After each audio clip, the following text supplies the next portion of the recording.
Om Swastiastu. Saudara-saudara sedharma dimanapun berada, kita bersua kembali dalam acara Mimbar Agama Hindu.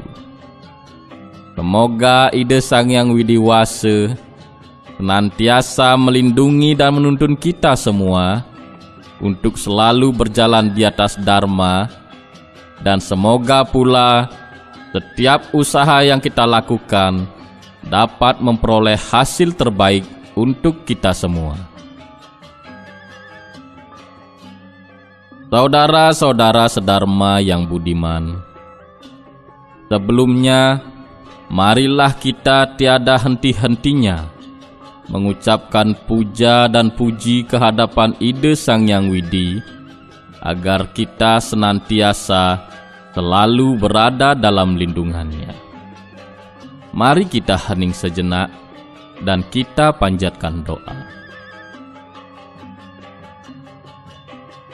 Om, ya Tuhan, karuniailah kami kebijaksanaan, sebagaimana seorang ayah memberikan kebijaksanaan kepada anaknya. Tuntunlah kami, ya Tuhan, menuju kebijaksanaan itu. Semoga kami memperoleh penerangan dalam hidup ini. Ya Tuhan, kami semua memuja-Mu.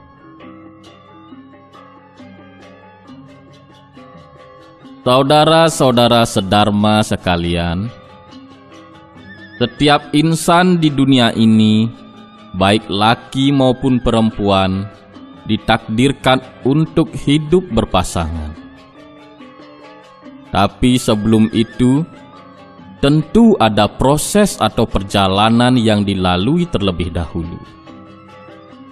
Diawali dari sebuah perkenalan, pertemanan, selanjutnya tumbuh berkembang rasa-rasa yang lebih halus seperti cinta dan kasih sayang, hingga menuju ke jenjang yang lebih serius seperti pertunangan, hingga berakhir pada ikatan pernikahan. Itu semua adalah perjalanan hidup yang wajar.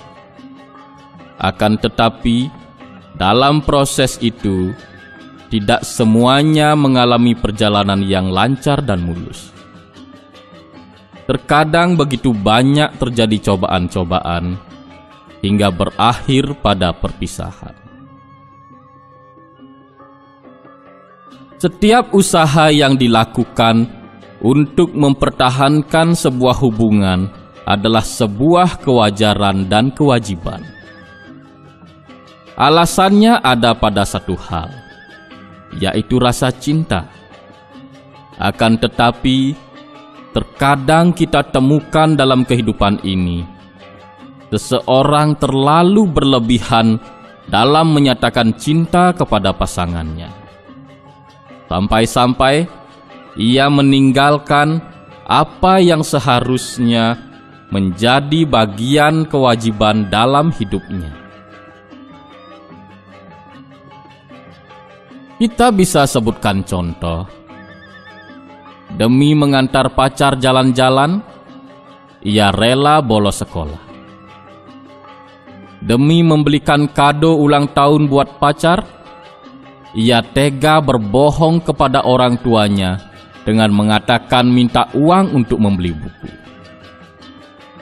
Setiap hari ia menelpon pacar hanya untuk bertanya apakah sudah makan, sementara ia tidak pernah meluangkan waktu untuk berkomunikasi dengan orang tuanya. Ia rela meminjam uang dan membuat hutang untuk membelikan mobil mewah yang diminta oleh istrinya. Semuanya hanya untuk satu hal, yakni cinta. Saudara-saudara sedharma sekalian, apa yang saya kemukakan barusan adalah suatu masalah yang menyangkut pada perasaan. Perasaan setiap orang tentu berbeda-beda, bergantung kepada alasan yang ada dalam hatinya. Saudara-saudara sedharma, terkait dengan hal itu, dalam kesempatan ini saya akan menceritakan sebuah kisah yang saya petik dari buku Pancatantra. Mari kita simak bersama dan semoga ada manfaatnya.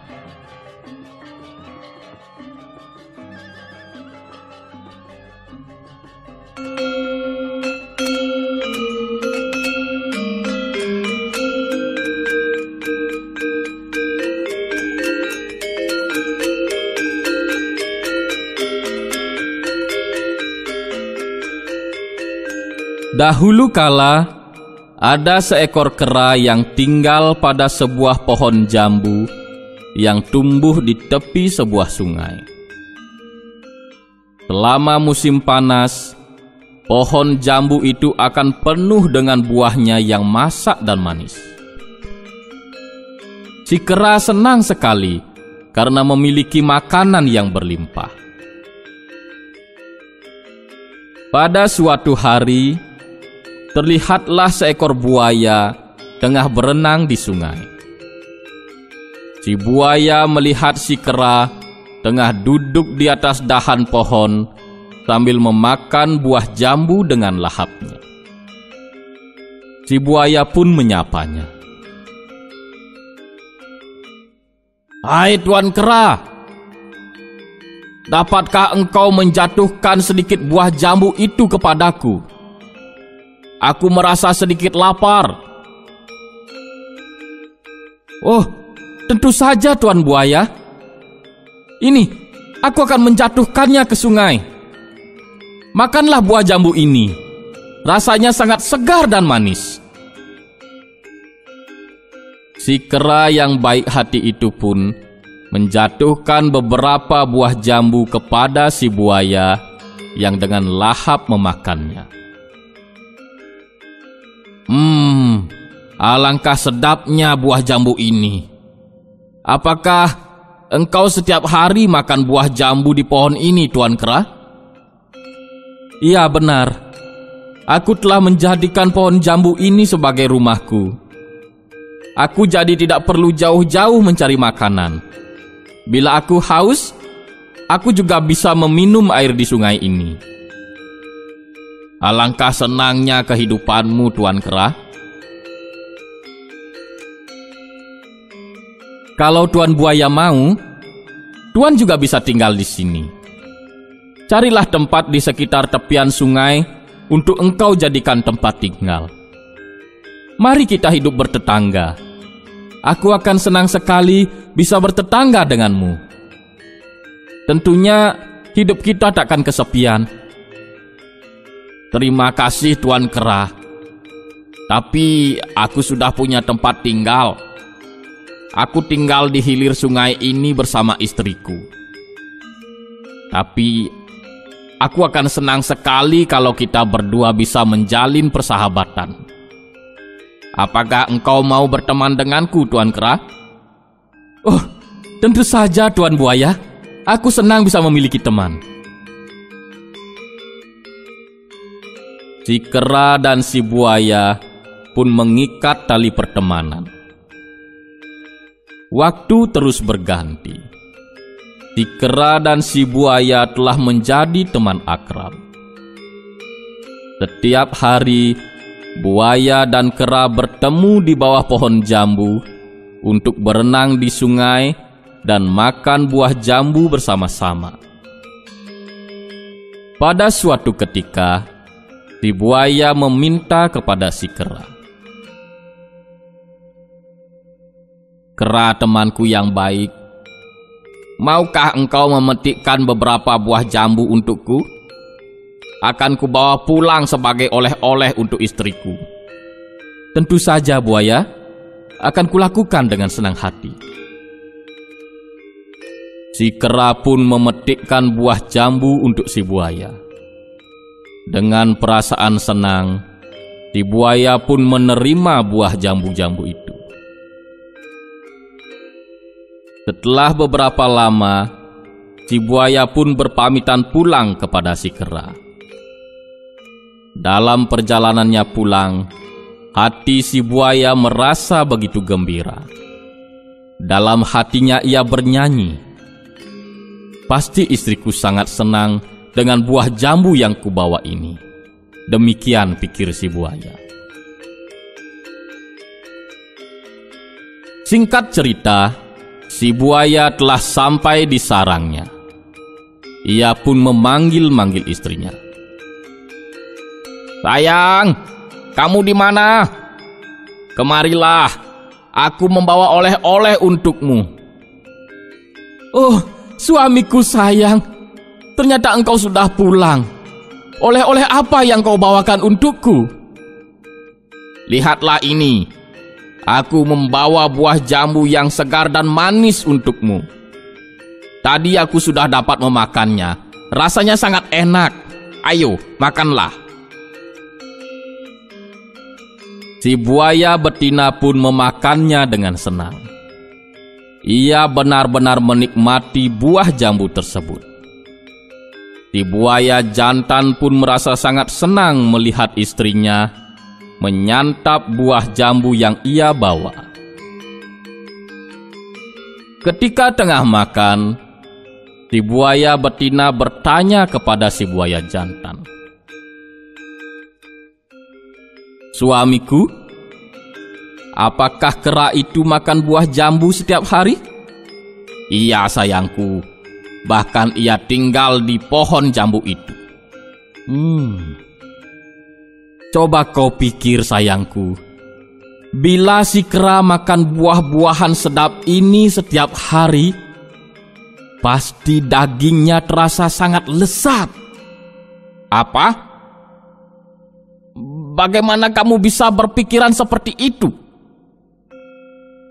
Jangan-jangan kamu berpikiran untuk memangsa si kera?" "Suamiku sayang, apakah selama ini kamu tak pernah berpikir untuk merasakan bagaimana kenikmatan daging si kera?" "Tidak. Bagaimana mungkin aku berani berpikir untuk memangsanya? Selama ini kera adalah sahabatku yang sangat baik. Mana mungkin aku tega memangsa sahabatku sendiri." "Kalau begitu, bawakan aku kera itu untuk menjadi mangsaku." "Apa?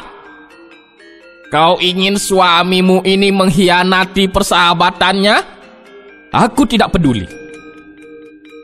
Aku menginginkan daging kera untuk makan malamku nanti. Carilah akal dan bawalah kera kemari untuk jadi santapanku." "Itu tidak mungkin sayangku. Aku tidak tega membunuh sahabat terbaikku." "Kalau begitu, kau lebih sayang pada sahabatmu dibandingkan istrimu. Suami macam apa kamu ini?" Si buaya betina masuk ke dalam sarangnya dan merajuk di sana. Ia tidak mau bicara dengan suaminya. Si buaya jantan mencoba merayu dan menjelaskan supaya si buaya betina mengurungkan niatnya, tapi si buaya betina tetap bersikukuh pada keinginannya.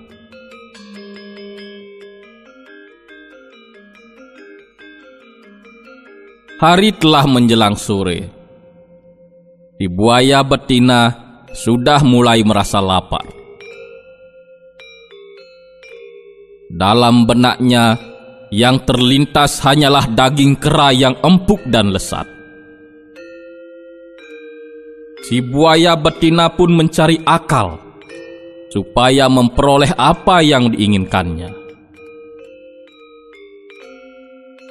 Sesaat kemudian, si buaya betina tiba-tiba mengerang-erang kesakitan sambil memegangi dadanya.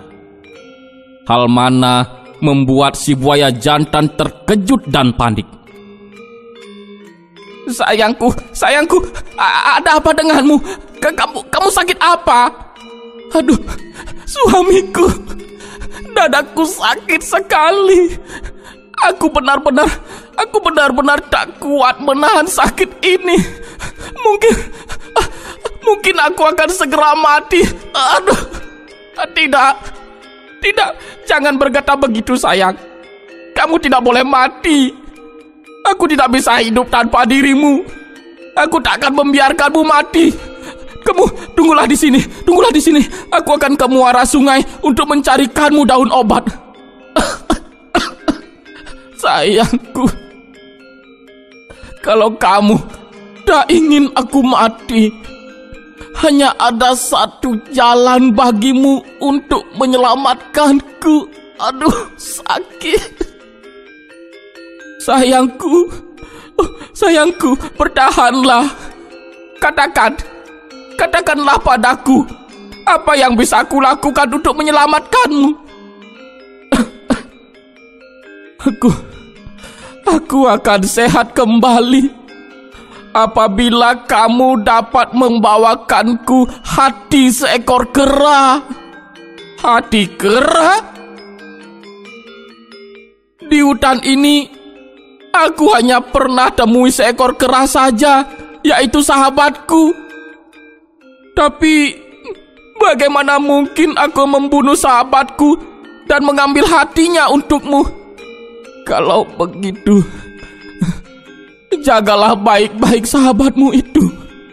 Biarlah aku yang akan mati. Oh, tidak. Kamu tidak boleh mati. Kamu tidak boleh mati. Baiklah. Aku akan pergi menemui kera itu dan membawakan hatinya untukmu. Si buaya jantan lantas bergegas menuju kediaman si kera. Melihat sahabatnya datang, si kera pun menyambutnya dengan sangat senang. "Hai, buaya sahabatku, rupanya engkau di sana. Apakah engkau ingin aku memetikkan buah jambu lagi untukmu atau untuk istrimu?" "Tidak, kera sahabatku. Aku sedang tidak ingin memakan buah jambu. Hari ini aku ingin engkau datang ke rumahku bersamaku." "Ada apa? Kenapa kau mengajakku ke rumahmu?" "Istriku sangat senang dengan buah jambu pemberianmu. Ia mengundangmu untuk makan malam bersama di rumahku. Ikutlah denganku. Kau bisa duduk di atas punggungku ini." "Baiklah, alangkah senangnya bisa makan malam bersama sahabatku.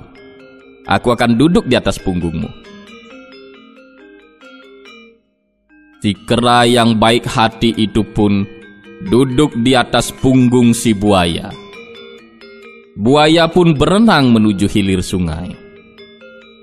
Ketika sampai pada suatu saat, tiba-tiba si buaya menggulingkan tubuhnya di air.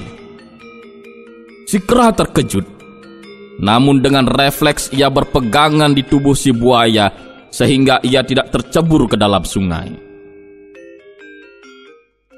Merasa si kera masih ada di atas punggungnya, si buaya terus mengguling-gulingkan tubuhnya di dalam air.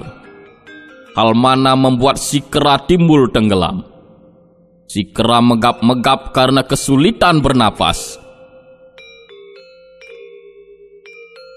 Ia lalu berteriak, Buaya, kenapa kau melakukan ini?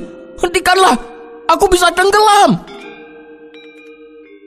"Memang itu maksudku. Aku sengaja melakukannya untuk menenggelamkanmu." "Kenapa kamu melakukan ini? Apakah kau lupa bahwa kita adalah sahabat baik?" Si buaya lalu menceritakan duduk permasalahannya. Si kera pun menyadari bahwa buaya jantan sahabatnya itu telah ditipu oleh istrinya sendiri. Demi cintanya kepada sang istri, si buaya rela melakukan hal bodoh yang semestinya tidak dilakukannya. Kera yang baik hati itu pun cepat menanggapi masalah yang tengah dihadapinya. "Buaya sahabatku, kenapa engkau tidak menceritakan itu semua sebelumnya kepadaku? Kalau saja kamu tadi bercerita bahwa istrimu sedang sakit dan hanya bisa disembuhkan dengan memakan hati kera, maka aku akan membawa serta hatiku. Maksudmu, hatimu tidak ada bersamamu saat ini? Tentu saja tidak. Aku tidak pernah membawa hatiku kemanapun aku pergi. Aku takut nanti hatiku hilang. Aku selalu menyembunyikannya di lubang pohon jambu itu sebelum aku keluar rumah. Itu berarti kita harus kembali ke pohon jambu itu dan mengambil hatimu? Ya, tentu saja. Ayo kita kembali dulu sebelum sakit istrimu bertambah parah. Si buaya yang bodoh itu pun membawa si kera kembali menuju ke pohon jambu. Sesampainya di sana, si kera segera melompat menuju dahan yang paling tinggi. Ia diam saja di sana sambil memakan buah jambu. "Mengapa kau lama sekali? Cepatlah ambil hatimu."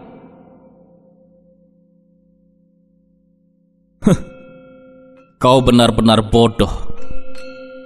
Mana mungkin aku meninggalkan hatiku? Hatiku selalu bersamaku. Sebaiknya kau pulang saja. Aku yakin kau telah ditipu oleh istrimu. Pulanglah dan beritahu istrimu yang tidak berperasaan itu untuk mengurungkan keinginannya. Si buaya jantan terdiam tak bisa berkata apa-apa. Perasaan cinta yang berlebihan telah membuatnya tertipu. Dan pengkhianatan yang ia lakukan telah membuatnya kehilangan sahabat baik.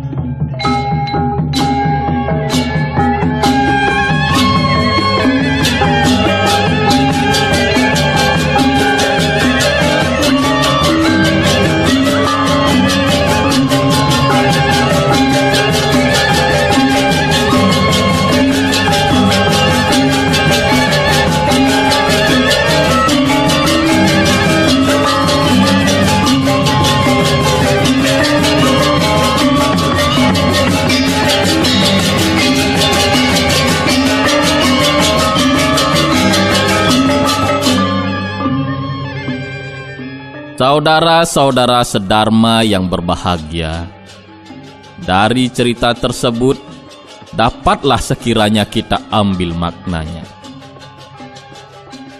Pemuasan terhadap sebuah keinginan adalah hal yang wajar.